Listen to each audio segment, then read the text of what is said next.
शिमला की स्त्री देख रहे सभी दर्शकों का स्वागत है। नमस्कार, मैं हूँ रेशमा कश्यप और हमारे साथ आज फिर से जुड़े हैं हमारे सीनियर जर्नलिस्ट कुलदीप शर्मा जी। जी नमस्कार सभी दर्शकों को। जी, आज की सबसे पहली जो बड़ी खबर है वो हम आप तक पहुंचा रहे हैं कि एक आईपीएस अधिकारी पर एनआईए की तरफ से जो जांच है वो करवाई जा रही है। क्या ये पूरा मामला है, आप तक हम खबर पहुंचा रहे हैं। जी हाँ। हिमाचल प्रदेश काडर के एक आईपीएस अधिकारी जो अभी केंद्रीय प्रतिनियुक्ति पे चल रहे हैं, उन पे जो है एनआईए की तरफ से जांच की जा रही है। और इस मसले को लेकर हालांकि ये जब ये मामला जो है एनआईए के स्पुर्द है और राष्ट्रीय सुरक्षा से जुड़ा इशू है, और जो अधिकारी भी है जिनके ऊपर ये इस तरह के जो कथित जो मामला जो सामने आया है, वो उनका जो आप ये कह लीजिएगा जो व्यवहार और जो उनकी जो सेवाएं रही है वो बहुत सराहनीय रही है। और उन्होंने अपनी सेवा काल से जो है वरिष्ठ अधिकारियों से लेकर जो है सरकार तक को जो है उनकी उनकी प्रशंसा हुई है, इसके लिए वो सम्मानित भी हुए हैं। ऐसे में जो है इस अधिकारी के ऊपर जो है जांच होना एक निश्चित तौर पर थोड़ा संदेह भी पैदा करता है। लेकिन इस मसले को लेकर जो है मुख्यमंत्री जयराम ठाकुर से आज जब पूछा गया तो उन्होंने माना कि जो है प्रदेश सरकार के इस अधिकारी के खिलाफ जो है एनआईए की तरफ से जांच की जा रही है। लेकिन उन्होंने ये भी कहा कि जब तक जो है एनआईए की तरफ से कोई तथ्य जो है सामने नहीं आते, तब तक जो है हम किसी निष्कर्ष पे नहीं पहुंच सकते कि क्या मामला है। और यह मामला जो है जब एनआईए से जुड़ा जो मसला है उस पे जो है उन्होंने ज़्यादा टिप्पणी करने से इनकार किया। जी। जी, तो इसमें अगर जांच में कुछ चीज़ें सामने निकल कर आएंगी तो ज़रूर उसको लेकर अपडेट आप तक हम ज़रूर पहुंचाएंगे। फिलहाल अगली खबर की तरफ हम बढ़ते हैं। जैसे कि हमने तस्वीरों के माध्यम से और लाइव भी आपको तस्वीरें दिखाई थी जब भारतीय मजदूर संघ की तरफ से यहाँ पर विशाल जो विरोध रैली है वो निकाली गई थी अपनी मांगों को लेकर। तो 29 तारीख को ये विशाल रैली यहाँ पर निकाली गई थी। उसके बाद बातचीत करने के बाद जो चीफ सेक्रेटरी उनसे जब ये मिले थे, कहा गया था कि आज के लिए यानी कि 3 दिसंबर को मुख्यमंत्री के साथ बैठक होगी। आज बैठक हुई लेकिन निष्कर्ष उसमें क्या रहा उसको लेकर अपडेट आप तक पहुंचा रहे हैं। जी हाँ। आज जो है भारतीय मजदूर संघ का जो प्रतिनिधि मंडल या आप ये कह लीजिएगा जो उनके जो पदाधिकारी है, उनकी जो है मुख्यमंत्री के साथ जो है बहुत लंबी बैठक हुई है। उसमें प्रदेश सरकार के वरिष्ठ अधिकारी भी मौजूद थे। और मुख्यमंत्री ने इस बैठक के दौरान जो है कहा कि जो है कुछ जो मसले हैं वो सरकार की तरफ से पहले ही जो है उन पे जो है एक तरह से सुलझा लिया गया है। लेकिन उनको लेकर उनको सिर्फ जो है क्रियान्वित करना, मतलब एक आप ये कह लीजिएगा जो औपचारिकता होती है कि आदेश जो है जारी करने। और उन्होंने इसको लेकर थोड़ा सा अधिकारियों को थोड़ा लताड़ भी लगाई कि जो इस तरह के जो मसले हैं जिन पे लेकर सरकारी स्तर पर या जो वित्तीय स्तर पर जो जिन मामलों का निपटारा कर दिया गया है, आप जो है उन मामलों को जो है उनका तुरंत निपटारा कीजिए। और मुख्यमंत्री ने ये भी कहा कि जो मजदूर संघ से जुड़े मसले हैं उनको लेकर जो है आप जल्दी जो है आप बैठक कीजिए सभी मजदूर संघ के जो पदाधिकारी है, और उनका जो है एक एक करके जो बारी बारी से निष्कर्ष कीजिए निकालिए। और इस जो बैठक का जो आप जो मजदूर संघ की जो मांगे हैं उनका निपटारा आप जो है इसी माह में कर लीजिए, ताकि जो है जनवरी माह में जो है सरकार जो है इस विषय पर फिर से जो है मजदूर संघ के साथ बैठ सके। और सरकार की तरफ से मुख्यमंत्री जो है इस बैठक में फिर से बैठेंगे। और उन्होंने ये भी आश्वासन किया कि जो सरकार के स्तर पे जिन मांगों का निपटारा करने का होगा उन्हें जो है सरकार अपने स्तर पर या जो आगे जो बजट आने वाला है उसमें भी जो है उन मांगों को पूरा किया जा सकता है। जी, देखते हैं कितना समय और लगता है मजदूर संघ की मांगों को पूरा करने के लिए। तो अगली अपडेट आप तक हम पहुंचा रहे हैं। अब जिस तरह से हमने कुछ दिनों पहले आपको फेसबुक लाइव के जरिए दिखाया था कि जो जेबीटी जितने भी प्रशिक्षु हैं वो यहाँ पर शिमला में प्रोटेस्ट कर रहे थे अपनी मांगों को लेकर। मुख्यमंत्री से वो मिले, उसके बाद उन्हें आश्वासन भी मिला कि उनकी मांगों पर कुछ ना कुछ गौर जरूर किया जाएगा, प्रयास पूरा करेगी प्रदेश सरकार।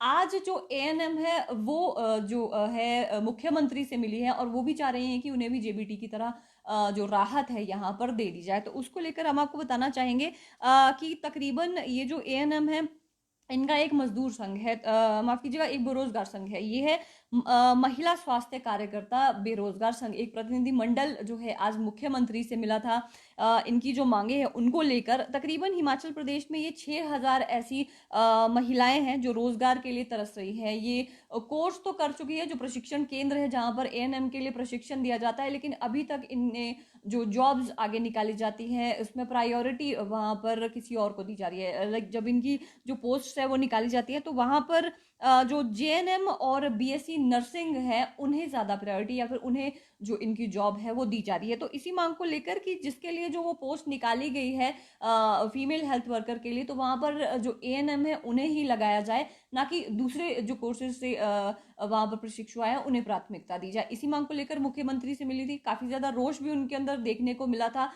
यहाँ तक कि उनकी तरफ से ये भी कहा गया कि अगर जल्दी उनकी मांगे पूरी नहीं की गई तो आने वाले समय में उनकी तरफ से जो चुनाव है उनका बहिष्कार किया जाएगा। तो तमाम इस तरह की जो बातें हैं यहाँ पर सामने आई उनके पास से। तो उन्होंने ये भी कहा कि तकरीबन 205 ऐसे जो पद हैं उन्हें आरएनपी रूल के तहत जल्दी से जल्दी जो है तैनात किया जाए, और अन्यथा इसके बाद जो उग्र आंदोलन है और वो भी जो एएनएम है उनकी तरफ से किया जा सकता है। बहरहाल जब ये मुख्यमंत्री से मिले तो मुख्यमंत्री की तरफ से इन्हें आश्वासन दिया गया है फिलहाल कि इनकी जो मांगे हैं और जो मसला है इनका है उनको पूरा करने की जो कोशिश है वो जरूर की जाएगी। तो इनको लेकर भी क्या फैसला आता है जल्दी उसको लेकर अपडेट आप तक जरूर पहुंचाएंगे। अगली खबर की तरफ हम बढ़ते हैं। ये हम कह सकते हैं कि अच्छी खबर है हिमाचल के लिए कि हिमाचल में अब 1376 करोड़ का जो निवेश है वो आने वाला है, क्योंकि आज सिंगल विंडो की जो बैठक है वो आयोजित की गई थी। तो उसको लेकर अपडेट आप तक पहुंचा रहे हैं।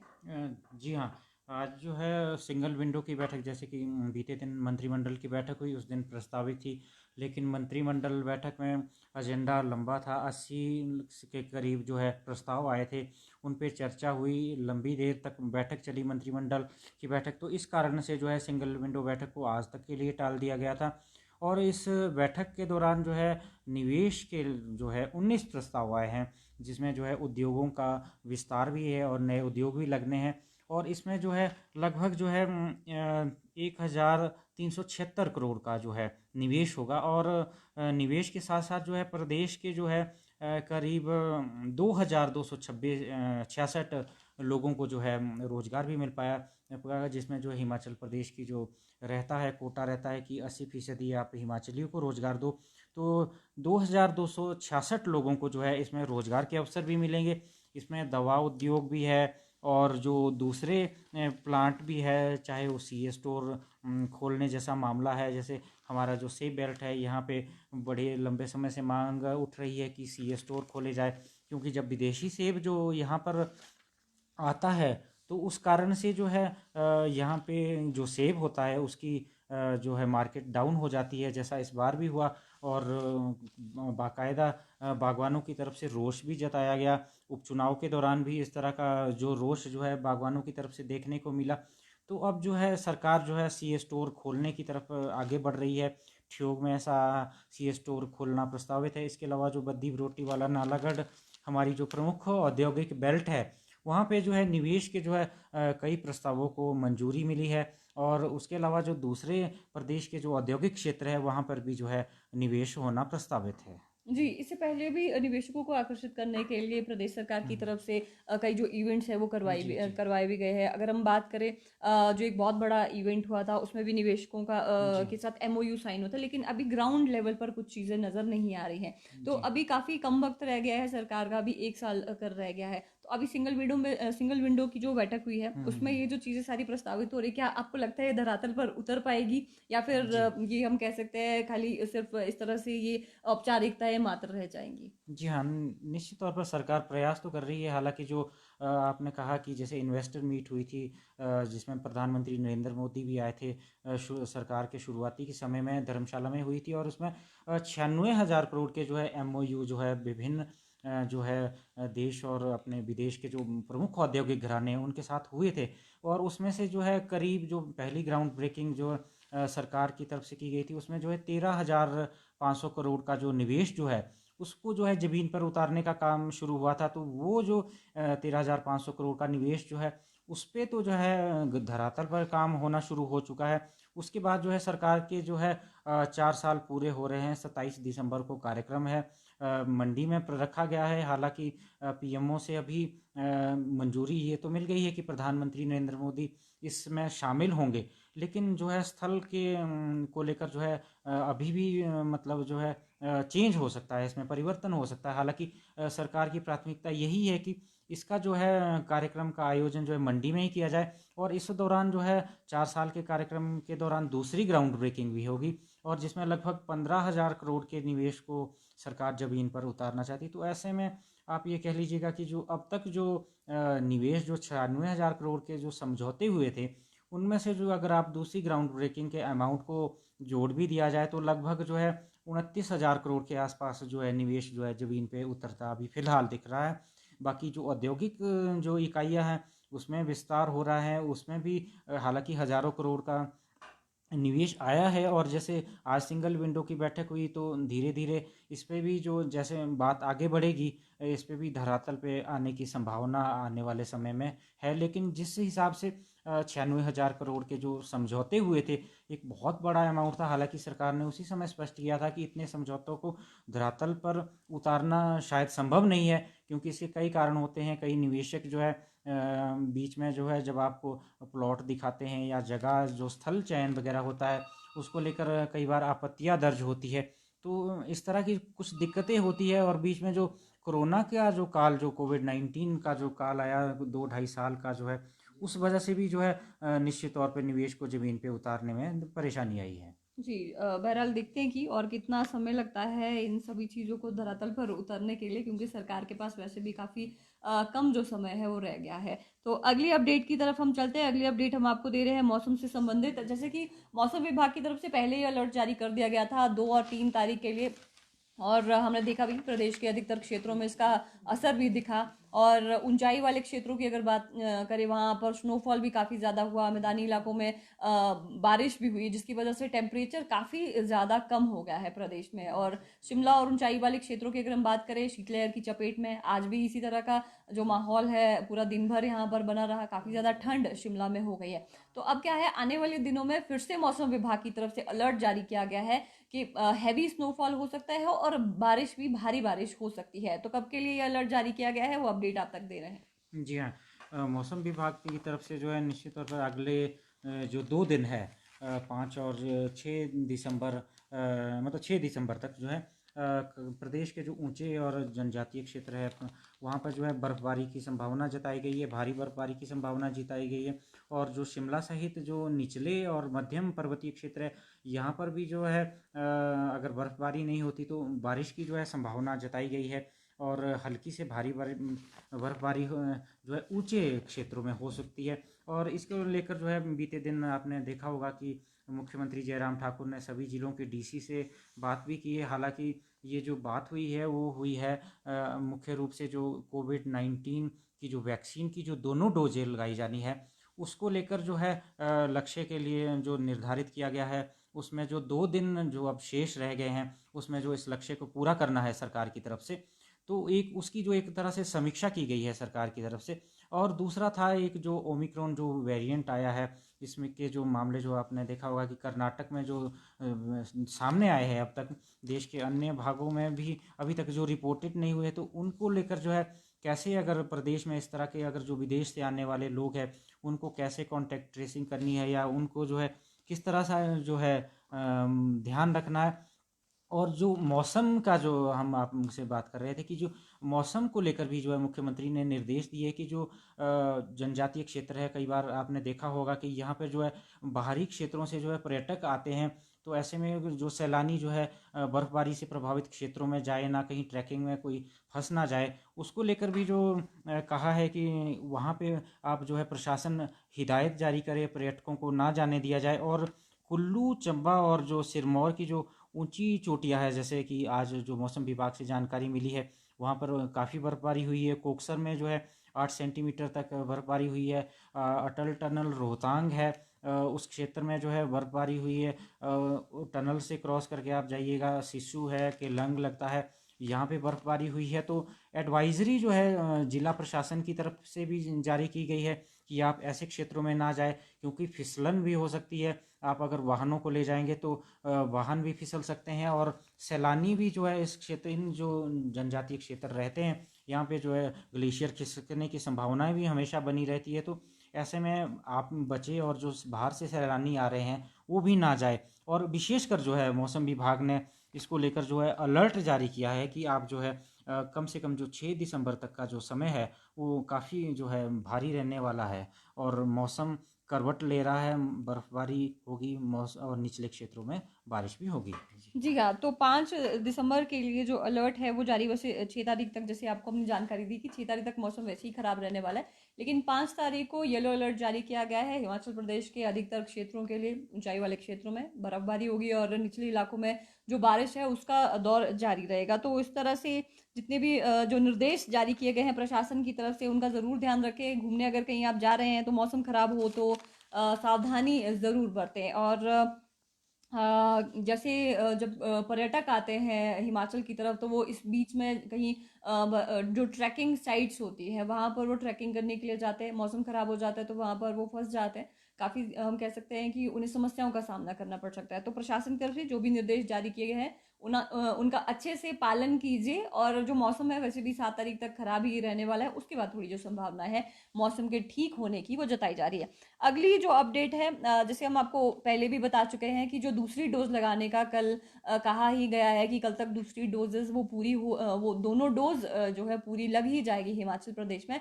5 ऐसे जिले हैं जहां पर अभी तक जो कोरोना की दोनों जो डोज है वो लोगों को लग चुकी है। वो है सोलन, सिरमौर, किन्नौर, बिलासपुर और शिमला। यहाँ पर 100% जो डोज है वो कोरोना की दोनों डोज लग चुकी है। इसके अलावा जो डिस्ट्रिक्ट बचे हुए हैं वहाँ पर भी कल 100% जो वैक्सीन है वो लग जाएगी। इस तरह की जो बात है वो जो स्वास्थ्य सचिव है उनकी तरफ से की गई है और मुख्यमंत्री की तरफ से भी ये बात की गई है, क्योंकि 5 तारीख को हिमाचल प्रदेश पहुंच रहे हैं जेपी नड्डा और केंद्रीय स्वास्थ्य मंत्री, वो भी उनके साथ यहाँ पर आ रहे हैं। और यही कोशिश है स्वास्थ्य विभाग की कि दूसरा डोज लगाने में भी हिमाचल प्रदेश नंबर 1 आए और इस बार भी जो वो ताज है वो हिमाचल के सर पर ही सजे। तो इसको लेकर जो स्वास्थ्य विभाग है, प्रशासनिक अधिकारी हैं, उनकी तरफ से बार बार लोगों को जो चिताया जा रहा है। और तो इसकी तरफ से मुख्यमंत्री की तरफ से क्या बात की गई है दूसरे डोज को लेकर, उसके बारे में आपको हम बताएंगे। जी हाँ, आज मुख्यमंत्री ने कहा है कि आज अगर लक्ष्य पूरा नहीं होता तो कल तक जो है उन्होंने कहा है कि ये लक्ष्य को पूरा कर लिया जाएगा। और जो प्रदेश को एक जो टारगेट दिया है वो है 53 लाख और 70 हज़ार का जो है टारगेट है। अगर आप इस लक्ष्य को पूरा कर लेते हैं तो माना जाएगा कि आप जो है जो सेकंड डोज लगाने में जो है आपने लक्ष्य को पूरा कर लिया। हालांकि इस बार थोड़ा सा हिमाचल से आगे, जैसे हमने कल भी जानकारी दी थी कि छोटा राज्य है लक्षद्वीप, जो है इस बार सेकंड डोज लगाने में आगे निकल गया है। लेकिन जो बड़े राज्यों की श्रेणी में अगर बात कहेंगे तो उसमें जो है हिमाचल जो है प्रथम आने वाला है। लेकिन जो है जो सेकंड जो है 100% जो है इससे पहले जो है लक्षद्वीप जो है वो पूरा कर चुका है। जी, तो कोविड वैक्सीन लगाने को लेकर जागरूक भी प्रदेश सरकार कर रही है और साथ साथ में वैक्सीन दोनों लग भी रही है। लेकिन इसके साथ साथ जो कोरोना के मामले हैं वो लगातार प्रदेश में सामने आ रहे हैं। तो अगर हम पिछले 24 घंटों की हम बात करें तो पिछले 24 घंटों में हिमाचल प्रदेश में 51 नए संक्रमित मामले सामने आए हैं और 2 लोगों की कोरोना की वजह से मौत भी हुई है। तो हम आपको बता दें कि ये जो 2 लोग हैं ये हमीरपुर से 60 साल के व्यक्ति और शिमला से 75 साल के व्यक्ति की कोरोना के चलते मौत हुई है। और ये जो 51 नए मामले सामने आए हैं उसके बारे में अगर आपको बताएं, हमीरपुर से 2, कांगड़ा से 18, किन्नौर से 1, मंडी से 3, शिमला से 16, सोलन से 10 और ऊना से 1 मामला सामने आया है कोरोना का। शिमला डिस्ट्रिक्ट का भी हम आपको बता दें, जैसे हमने आपको बताया 16 मामले सामने आए। तो इसमें MH यानी कि मिलिट्री हॉस्पिटल से 3, IGMC से 5, मशोबरा से 1, जुब्बल कोटखाई से 1, मतियाना से 1, DDU से 2, पंथाघाटी से 1, संजौली से 1 और टूटू से 1 मामला सामने आया है। तो इस तरह से आज 16 नए जो संक्रमित मामले हैं वो या माफ़ कीजिएगा शिमला से सामने आए हैं। तो सावधानी भी ज़रूर बरतिए, और क्योंकि कोरोना अभी यही है और इसी बीच में जो कोविड का नया वेरिएंट है उसका खतरा भी यहाँ पर सामने देखने को मिल गया है। स्वास्थ्य से संबंधित हम बातचीत कर रहे हैं तो एक और राहत भरी खबर हम आप तक पहुंचा रहे हैं कि IGMC अस्पताल में अब क्या है, मरीजों का जो CT स्कैन कॉन्ट्रास्ट जो होता था उसे अब निशुल्क किया जाएगा। ये क्या टेस्ट है उसके बारे में भी हम आपको बताएंगे। ये जो जानकारी है, आज एक प्रेस वार्ता आयोजित की गई थी आईजीएमसी अस्पताल में आईजीएमसी प्रबंधन की तरफ से। तो वहाँ पर डॉक्टर जनक है जो एमएसए आईजीएमसी अस्पताल के, उनकी तरफ से जानकारी साझा की गई। तो उन्होंने ये कहा है कि प्रदेश सरकार की तरफ से ये निर्देश जारी कर दिए गए हैं कि आईजीएमसी में अब 2000 का जो सिटी स्कैन कॉन्ट्रास्ट होता था उसे बिल्कुल ही अब निशुल्क कर दिया गया है। जैसे पहले ये जो निशुल्क है, जो ये निशुल्क सेवा है, ये सिर्फ उन मरीजों के लिए दी जाती थी जो कार्ड धारक हैं या फिर कैंसर का इलाज करवाने आते थे या बीपीएल होते थे, इन्हीं लोगों को ये निशुल्क सेवा मिलती थी। लेकिन अब जो भी मरीज वहां पर ये टेस्ट करवाने जाएंगे उन्हें निशुल्क इस सेवा का लाभ वहां पर मिल पाएगा। तो आपको हम बता दें कि ये क्या टेस्ट रहता है। तो ये शरीर का कोई भी जो अंग है, कोई गंभीर बीमारी होती है, उसे जांचने के लिए जो है आमतौर पर कॉन्ट्रास्ट सिटी स्कैन की जो प्रक्रिया है अपनाई जाती है। इस प्रक्रिया में मरीज को कॉन्ट्रास्ट यानी कि जो दवाई है इंजेक्शन के जरिए उन्हें वो इंजेक्ट की जाती है, यानी कि उनके खून में ये जो दवाई है उसे इंजेक्ट किया जाता है, जिसके जरिए आसानी होती है बीमारी को डिटेक्ट करने के लिए। और उसके लिए उसके बाद जो सिटी स्कैन है उसमें भी आसानी मिलती है। तो हम कह सकते हैं कि काफ़ी ये राहत भरी खबर है। आईजीएमसी अस्पताल में जो लोग जाते हैं इलाज करवाने के लिए, उनके ऊपर एक आर्थिक बोझ को कम करने के लिए एक और हम कह सकते हैं कि स्वास्थ्य सुविधा प्रदान अब जो आईजीएमसी अस्पताल में अब ये की जाएगी। तो अगली अपडेट की तरफ आपको लिए चलते हैं। तो आपको हम बता दें कि 277 जो पीजीटी है, प्रमोटी प्रवक्ता है, वो हेडमास्टर उन्हें जो हेडमास्टर थे उन्हें पीजीटी प्रमोटी प्रवक्ता बनाया गया है। तो हम आपको ये अपडेट पहुंचा रहे हैं। जी हाँ। जी हाँ, जो आपने बताया कि 277 जो है टीजीटी जो प्रमोटी प्रवक्ता जो है हेडमास्टर मिले हैं, यानी जो प्रदेश के जो मिडिल स्कूल है वहाँ पे जो है अब ये हेडमास्टर के रूप में जो है अपनी सेवाएं देंगे। और इसमें से जो है 20 दिसंबर से तक का जो इनको समय दिया गया है, जो प्रमोट हुए हैं जो शिक्षक जो है ज्वाइन करने का समय दिया गया है। और इस दौरान जो है प्रदेश में जो इससे पहले आपने देखा होगा कि जो दूसरी श्रेणी के जो शिक्षक थे उनकी भी पहले पदोन्नतियां हो चुकी है, लेकिन जो हेडमास्टर जी वाली जो लिस्ट थी वो सूची अभी तक रुकी हुई थी।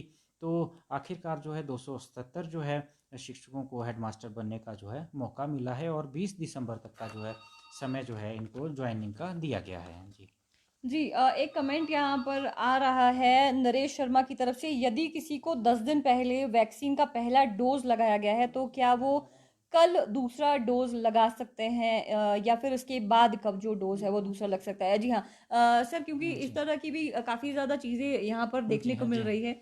100% लक्ष्य पूरा करने के बीच में ये चीज़ भी सामने निकल कर आ रही है कि कई लोग, बहुत सारे ऐसे भी हैं जिन्हें अभी पहला डोज ही लग रहा है। जी तो जी जी। कल लक्ष्य रखा गया है कि 100% करना है, लेकिन ऐसे जो लोग हैं जिनको 10 दिन पहले या कुछ दिनों पहले ही पहली डोज लगी है, तो वो लोग क्या करेंगे? नहीं, निश्चित तौर पर जो है जो स्वास्थ्य विभाग की तरफ से जो एक प्रोटोकॉल तय किया गया है कि जो है जो दूसरा डोज लगाने के लिए जो एक समय जो है निर्धारित किया गया है, उसके आधार पर ही जो है आप सेकंड डोज लगा सकते हैं। 10 दिन के बाद आप जो है सेकंड डोज नहीं ले सकते हैं, और ऐसा करना जो है आपके लिए स्वास्थ्य की दृष्टि से भी हानिकारक हो सकता है। और इसके लिए जो आपकी जो हेल्पलाइन नंबर जो है कोविड की जो है उस पर आप संपर्क कर सकते हैं आप। और आपके लिए जो अगर आपने पहला डोज लगाया है तो आज के समय में जो है स्वास्थ्य विभाग की तरफ से बाकायदा जो है एसएमएस जारी किए जा रहे हैं कि आपको कब जो है सेकंड डोज लगनी है। तो इसके लिए जो है आपको अभी काफ़ी इंतज़ार करना पड़ेगा, क्योंकि अगर आपको पहला डोज लगा है तो सेकंड डोज के लिए अभी इंतज़ार करना पड़ेगा।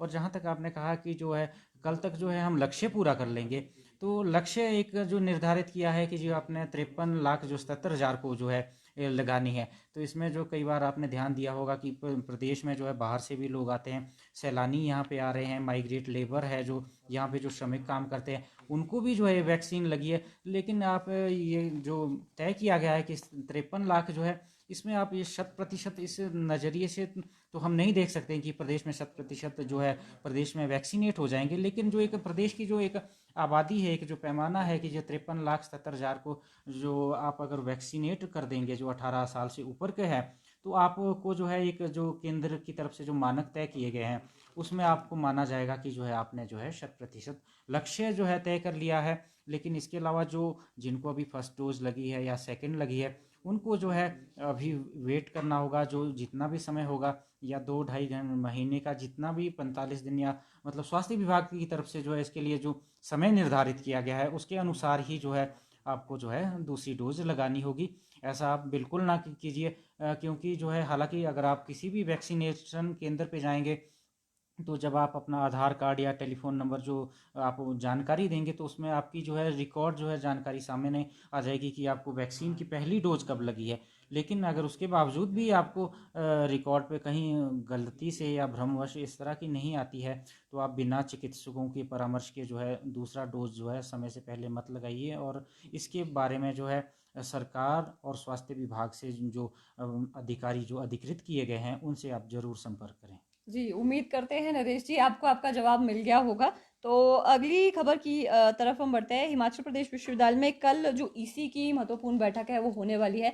बहुत सारे महत्वपूर्ण विषयों पर इसमें चर्चा की जाएगी, चाहे सहायक कुल सचिव के पद भरने की बात हो, इसके अलावा और बहुत सारे इंपॉर्टेंट इश्यूज है जिसमें इस बैठक पर चर्चा की जा सकती है। जी हाँ, जो हिमाचल प्रदेश विश्वविद्यालय है उसकी जो कार्यकारी परिषद है, ईसी जो है एग्जीक्यूटिव काउंसिल जिसको बोलते हैं, उसकी जो है महत्वपूर्ण बैठक कल होनी है। और जो आपको जैसे पता होगा जो ईसी होती है वो जो है विश्वविद्यालय की जो है एक सर्वोच्च संस्था मानी जाती है कि अगर आपने कोई भर्ती करनी है, पदोन्नति करनी है या विश्वविद्यालय को लेकर जो कोई अहम निर्णय लेने हैं तो वो उसमें लिए जाते हैं। और उसकी जो अध्यक्षता है वो कुलपति जो है करते हैं, प्रोफेसर सिकंदर कुमार की अध्यक्षता में जो है ये बैठक होने वाली है। और इसमें जो है सहायक कुल सचिव के जो पदों को जो भरने की जो है सूचना सामने आ रही है, उनको भरा जा सकता है। और इसके अलावा जो विश्वविद्यालय में जो जो नए विभाग खुले हैं उनमें जो है पदों के सृजन को जो है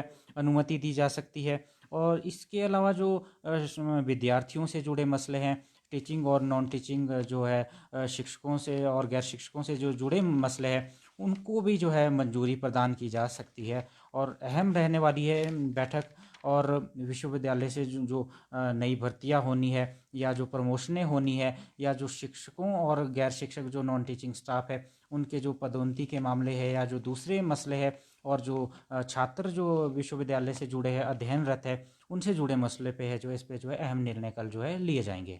जी, और इसी की बैठक में क्या सामने निकल कर आता है उसको लेकर हम अपडेट आप तक ज़रूर पहुंचाएंगे। तो फिलहाल के लिए इतना ही। पिछले 24 घंटों की जो तमाम महत्वपूर्ण अपडेट थी हमने आपके सामने रखी। तो फिलहाल के लिए आप मुझे और मेरे सहयोगी को दीजिए इजाज़त। तो तब तक के लिए आप इसी तरह से बने रहिए शिमला केसरी न्यूज़ के साथ। नमस्कार। नमस्कार।